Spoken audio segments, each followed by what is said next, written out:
உலகளாவிய எத்தனையோ நீர்மின் திட்டங்கள், காற்றாலை திட்டங்கள், பல இயற்கை எரிவாயு மூலமாக மின்சாரம் தயாரிப்பதற்கான வழிகள் இருக்குது. சூரிய ஒளி மின்சாரங்கள் தயாரிப்பதற்கான வாய்ப்புகள் இருக்கின்ற போது உலகத்தில் பல நாடுகளில் இருந்து வெளியேறுகின்ற எதற்கு அந்த திட்டத்தை ஏன் அனுமதிக்கணும்? அப்போ அந்த துறை அமைச்சர் ஏன் அதை தடுத்து நிறுத்தலை? நான் பேராசிரியர் ஜெயகுல்லா, நீங்கள் நியமித்த பூவுலகின் நண்பர்கள் குழுவில் இடம்பெற்றிருக்கிற சுந்தரராஜ் உட்பட 800 புதிய அனல் மின் விரிவாக்கத்தை நாங்கள் எதிர்க்கிறோம்.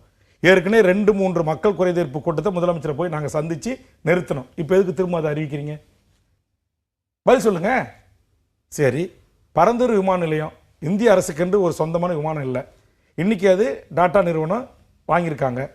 தனியார் நிறுவனம் விமான நிலையத்தை அமைத்து பெரும் பணக்காரர்கள், தொழிலதிபர்கள் அவங்க இன்டர்நேஷ்னல் ஃப்ளைட்டில் பயன்படுத்தி பயணிப்பதற்கு ஏதுவாக 25 கிராமத்து மக்களுடைய பல நூறு ஆண்டுகளாக அந்த மண்ணோடு மண்ணாக அந்த மண்ணினோடு சேர்ந்து அவர்களுடைய பண்பாடு, கலை, கலாச்சாரம், வாழ்வியல், தொன்மை, வரலாறோடு வாழ்கின்ற அந்த மக்களை அடியோடு நீங்கள் வெளியேற்றுவதற்கு ஏன் இணங்குறீங்க?